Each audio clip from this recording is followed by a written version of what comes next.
Oromoon fuudhaa fi heeruma keessatti duudhaa fi sirna mataa isaa danda'e qaba. Gosoota Oromoo keessaa Arsiin yeroo ilmatti fuudhuu fi intala heerumsiisu sirna ofii isaatiin geggeeffataa har'a ga'ee jira.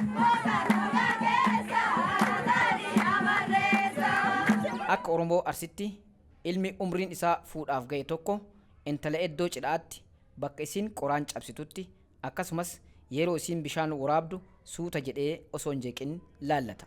Bakka cidhatti yoo tirrii sirbu dubbii hayyicha fixaa si fudhee korriyyoo lixaa jedhee sirba keessaan itti dubbata. Isiinis silaa mala keen diduu qaadhimaa qaba yaa biduu jettee fedhii qabaachuu isii fuula bulchitee garuu qaadhimaa biraa akka qabdu ibsitiif. Deebiin kun qaadhimaa biraa osoo hin qabnes itti boontee caalmatti akka inni jaalala keessa galuufis ta'uu danda'a.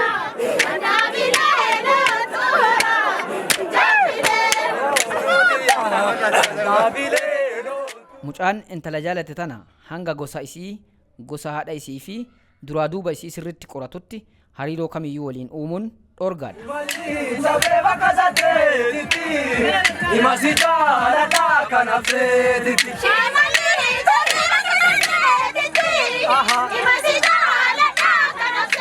Erga waa hunda isii qorateen booda nama maatii isaatti dhiyaatu dubbisee akka haadhaa fi abbaa isaa amansiisuuf gaafata. Durbo mucaan tokko nagga'e warra ebaluu gosa akkanaa mucaan nagga'e eddoo naa ta'i. Eddoo maqaa isaa jiddu deemtu maal ka jedhamu miti. Ishii jedhee irraa fudhataa warra san dhaqa. Warra intalaa yoo dhaqe abbaa dubbisa.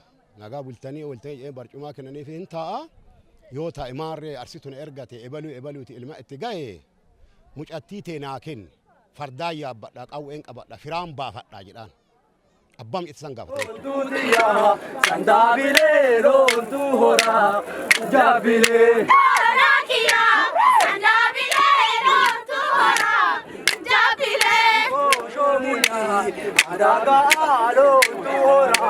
Guyyaa jalqabaa yoo warra intalaa dhaqan hanga bakka deeman ga'anitti milkii namaa fi uumama biroo yookaan simbiraa laallatu. Namni maqaa gaarii qabu kan akka badhaasoo, horaa, quufaa fi maqaa bareedaa biroo qabu yoo itti dhufe milkiin taate jedhama.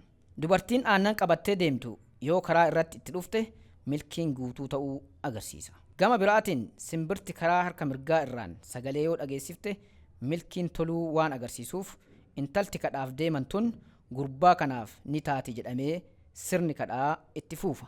Gaafa milki laallataaf deeman abbaa mucaa fi jaarsa gidduu sanii nama tokko dabalatanii warra intalaa san dhaqanii milki laallatuuf deeman jechuudha. Gaafa milki laallatuuf deeman kana jalqabarraa kaasanii hanga iddoo qe'ee warra mucattii san ga'aniitti wantoota isaanitti dhufu. Fakkeenyaaf dubartii bishaan dhattee bishaan waraabdee galtu wantoota guutuu ta'an hunda isaanii akka milkiitti laallatanii yoo wantoonni argan sun wantoota gaarii ta'e milkiin gaarii akka ta'ee fi ijoolleen kun yoo walitti dhufan hormaata gaarii akka isaan qaban laallataa deemanii jechuudha. Odoo abbaatti hin himne odoo haadhatti hin himne milkii laallatanii milkii laallachuu obbaanii dhaqan karaatti ijoollee itti dhufan karaatti loon itti dhufan ijoollee ka eenyu ati ka baluuti eenyu maqaan kee badhaasu badhaane gammadu gammachuu jedhee himata. Eega inni akkas himate milkii achirraayyuu jaaladhe jedhaa dhaqa. Warri intalaa guyyaa jalqabaatiin tole jedhee intala hin kennu. Gosaa goshoo kiyyaan mari'adhee yoo milkiin siif kennite siif kennaa jedhee ofirraa geggeessa. Warri gurbaa milkiin naaf kennitee jirti naaf kenni jedhee eega deddeebi'ee gaafatee booda warri intalaas warraa fi gosaan mari'atee gaafii isaanii simachuun callee funuuna jedhamu mormatti godhanii kaadhimanii kennaniif. Warra mucattii dhaqanii milkii laallatanii mucattii san jaarsonni kootta dhufee waliin dubbatanii jaarsi gidduu sun wal barsiisee mucattii ebaluu jedhamtu ilma ebaluutiif akka naa kennitan jedhee gaafatanii erga gaafataniin booda kana booda mucattii teessan gaafadheera duubaan deemaa narraa dhoor caccammee sanarraa hambisii jedhanii warra intalaa sanitti dhaamatanii waliin dubbatanii galanii jechuudha. Kadhaa kana eega guyyaa lamaa kadhatte guyyaa sadeessoo hin deebi'a. Abbaa ebaluu intala kadhata araana kadhachiisin duraa intala kadhat milkii argadhee jinfuu dhaabadhee duubaan deemaa narraa qabaa jedhe. Duubaan deemaa narraa qabaa eega jedhe. Duubaan deemaan sun intala ambaa kenninee jedha. Abbaan intalaa naa dhalatte ambasantuu anaa jedha. Ati amma na dubbifteerta ardaa sii dubbisaa jedha. Gaafa sadeessoo gaafa arfeessoo ardaa hin dubbisanii ambi dhufe kun nama jahatu dhufeera. Namni lamaa wal waama. Anumas si dubbisee intala kadhaaf si dubbisee uumee ambaati intalti teetti jinfuutii onnaa fuudhii jedhee kadhata. Wala ba'aa arsii gurraachaa arsii nu beennuu jedha. Achi deebee si deessise jedha. Erga sirni kaadhimannaa raawwateen booda warri gurbaa dammaa fi dhadhaa fidee haadhaa fi abbaa uwwisuun mijuu dhugee dhadhaa muudatee gala. Guutuu dhugee jinfuu dhaabatee qaadhimatee wayaan abbaa simatee wayaan haadha simatee wayaan ardaa simatee achirraa ka'ee kadhatee raawwatee mata buusatti deemee mata buusa sanillee sirna hoomaa akkanaan raawwata. Erga mijuun dhugamee booda guyyaa fuudhaaf heerumaa murteessuun dura nama urjii laalee ayyaana qabu bira deemanii gaafatu. Kunis guyyaa namni urjii laakka'u jedheen alatti guyyaa biroo cidha godhachuun akka hin danda'amnetti amanama. Kabaja warra intalaatiif jecha warri gurbaa akkaataa humnaatiin gabbara kenna. Gabbarri kennamus horii, fardaa fi qawwee ta'uu danda'a. Ciini geggeeffamuuf guyyaan 4 yoo hafu warri gurbaa daadhii naqanii aanaa fi aantee ofii waamuun weedduu fi sirboonni aadaa sirbamee qe'een cidhaa babbareeda.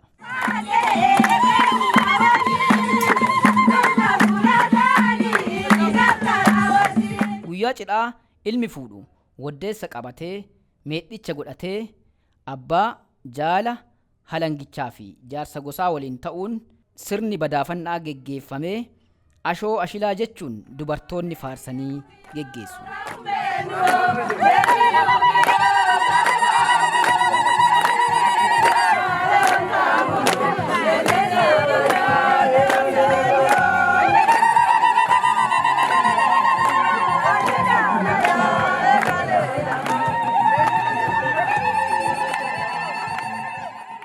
Ilmi farda sangaa yaabbachuun yeroo 8 qe'ee abbaa isaa keessa garmaamuun hamoommonnis faaruu adda addaa kan yeroo cidhaatiin dabaaluun manaa baha.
Wasafetu bordin ketu nama gurro odoguyon.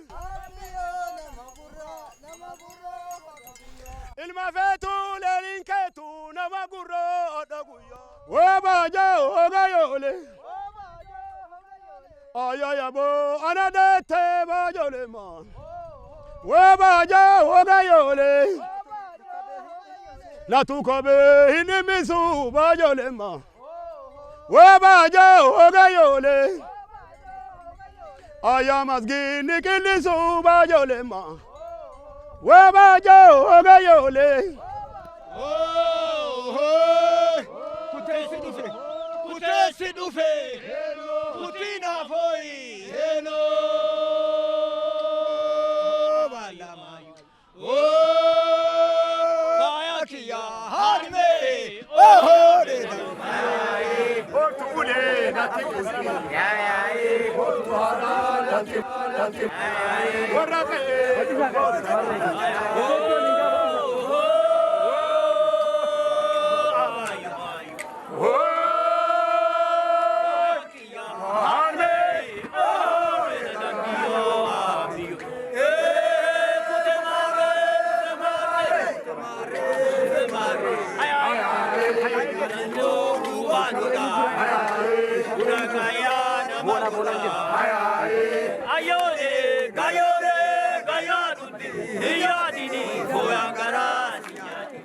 Akka sirna aadaa Arsiitti dubartoonni gosa mucaa fuudhuu irraa gara gosa intalaa heerumanii turan hamoommota kanatti gumaata bahuun dhangaa fi aannan dhandhamsiisu.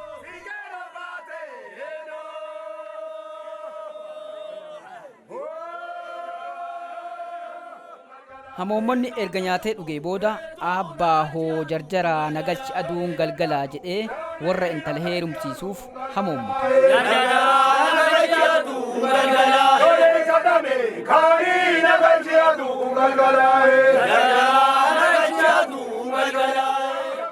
Gama biraatiin hamoommonni gosa ofii yoo faarsu gosa tiyyaa goshoo kiyyaa osoo fooyuu galgaleesse jedhee hamoommota.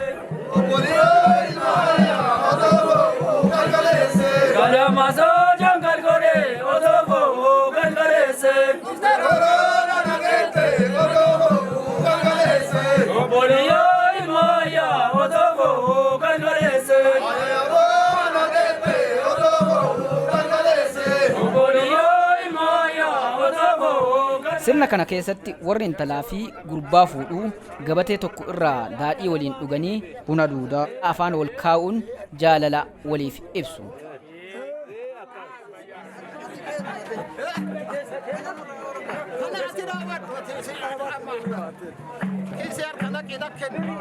Haati intalaa baarree fi buraatii gurbaa fuudhuuf kennitee gaggeessuun idaayyaan hamoommota waliin baati. Yommuu qe'ee warra gurbaa fuudhuu gahanis idaayyaan kabajaadhaan simatamtee horii dhoofsisuun sirnichi xumurama.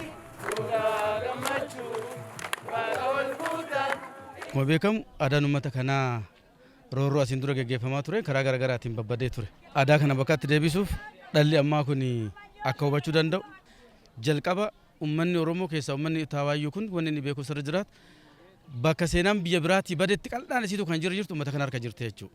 Wanti xiqqoo jabeessinee gaafa hojjan kanaa olitti uummata kanas ceesisuu dandeenya amantaa irraa kaa'ame hojii guddaa hojjechuutti galla jechuudha. Inni jalqaba manguddoota keenya duudhaa beekan, safuu beekan, seera beekan, aadaa beekan warra kana walitti qabnee aadaa san akka bakkatti deebisaniif tumsan gochuu jalqabne jechuudha. Inni lammataa waan isaanirraa arganne kan ammoo karaa garaagaraatiin carraawwan garaagaraatti waltajjii aadaa uumne akka isaan baratan gochuu jalqabne irra jechuudha. Kanarraa kaa'ame baay'een isaa hubachuuf qalbifachuuf tumsi godhaa jiran waan gaarii foonii nama jajjabeessu jira jechuudha. Fuuni duraaniiti fuuni ammaa jechuudha garaagarummaa baay'ee qaba. Fuuni duraanii manaa ba'an fuuni ammaa fuudha fafaati baay'een isaa kana odoon ta'in jechuudha. Hamoommonni manaa ba'uu qaba. Golga haadhaaf abbaatii ba'a. Siiqqee haadhaaf abbatu kennaaf. Hoo baarree hoo barsee jedhaniin. Safuun ammaa kuniif safuun duraanii dura gosa si gaafatan dura hoo ati fuutu. Jaarsi ati ergattullee gosa si gaafata.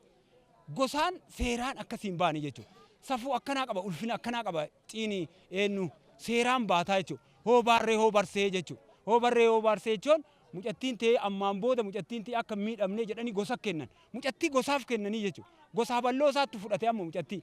Yoo mucattii tanallee mucaan kun miidhe gosa santu haasawaa jechuudha. Warra mucattii odoon ta'in gosatu haasa'a. Kanaaf naamusa qabdii jechuudha. Angoo guddaa qabattee warra sanitti galti mucattiin tona. Angoo guddaa qabattee warri ammoo hoteela wal fuudhu sun iyyaa bayanii jechuudha. Cidha fafaa jechuun hin iyyan. Hamoomonni yoo ba'u hin iyyaa yoo galullee iyyaa jechuudha. Ka isaanii hamoomonni mi'eessaa ba'a golgaan ba'u hoteelaa ba'a. Ka golgaa ba'u kun seera Oromoo hundaa guutee sirna gadaa hundaa guutee safuu fi safeeffannaa sirna gadaa hundaa guutee mana bahaa jechuudha. Kanaaf kan kaleessaatti deebi'uun kanaaf nu fayyadaa jechuudha. Ciini kabajaa qabu cidha kanaa jechuudha. Aadaan keenya safuun Oromoon qabu moodernaayizii ta'e yookaan ammoo kabaraa caalaa fudhatama wanti qabuuf kanaaf. Waan dubartiin takka qabattu hunda qabattee baatee waan seera qabu hunda asii argatti jechuudha. Wanti isiin qabattu gaadiin ni jira, wanti gargaraan jira, meeshaaleen mana keessaa hundinuu asii fudhattee baati. Achiin galtii jechuudha. eessattiin galanii golgattiin galan golga warra isii warra mucaatitti galan achiin booda warri illee aangoo asiillee kennamaaf achiillee itti edaatti hadhaan booda ammoo dubartii gosa sanii taatee kabajamtuu taati jechuudha. Aadaan duraanii dur amma akka amma adda fakkeenyaaf cidha kun adda keessa jirru kanatti geega'oo geegessaan mana seenee kadhatee abbaan itti kadhatee abbaan laalee fi ofii laallatee sirbisiisee fuudha duraan. Amma ammoo akki sun hin jiru. Anillee fuudheetuma jira akkasiin dhaqqabee jira caafii guutuus dhaqqabuu baadhu. Dargaggeessi ammaa kun amma bakkuma argee hin laallatu laalaan jiru hin laallattu laallataan jirtu raasamaa qabatee galaanii manuma barumsaati qabatee galaanii karamarraa qabatee galaanii intala ta'een nu jedheen gaafatu abbaan naa laalin jedhu warratti maadhaan hin mari'atu garaan hin mari'atu aanaan hin mari'atu lammiin hin mari'atu fuuti ammaa kun fuudhaa miti fuudha hama aadmale waan aadaa keenya keessa kalee hin jirre kakalee aadaa keenya keessa jiru kageega'oo geegessa an bahee dhaabatee fuudhu kana. Fuudheetu kun raasama akka wal gata'aati wal biraa deemu ulfeessaa gata'aa ka deemu itti uumatee gata'aa ka deemu qara waan hidda lafan qaban waan seer malee waan aadaa keenya keessa hin jirre waan fuudheef kanaaf sodaa tokko malee cadhiseetuma waan tan irra raawwata kanaaf waan akkanaatti jira badee jira aadaa keenya keessatti aadaan keenya kabade kana ammoo deebisuuf amma kun umrii kanaan jiru kun abboota keenya qabanni kanarra deebisuuf kun mootummaan nu cinaa dhaabatee amma tattaaffii cimarra jirra kunoo deebisa kanatu tola kanan nu bareeda. Aadaan kan duraaniitu caala kan ammaa irra maaliif haati boottee boochiftee siinqee baarreen gurgurtii haalli ammaa yoo akka durbaa ammaatitti fudhanne siinqeen qabu kabajaan qabu jaalalleen dhumaa hin ballaa jechuudha. Akka ka duriitiin kan ammaa yoo ol bira qabnee ilaalu baay'ee nama jibbisiisa. Garuu akka ka duraanii osoo nu ta'e baay'ee bareeda. Akka aadaa keenyaatitti ka maatiin keenya nu gurgursan aadaa keenya nu ibsuu danda'a. Ka ammoo isaan wal jaalatanii waliin deeman sun aadaa keenya nu ibsuu hin danda'u. Aadaa keenya duubatti hambisoo ta'a malee. Egaa hordoftoota keenya aadaan kun yeroo ammaa laafaa dhufuun haalli fuudhaa fi heerumaa rakkoo keessa galaa jira waan ta'eef xiyyeeffannoon addaa itti kennamee hojjetamuu qaba jenna. Itu polisi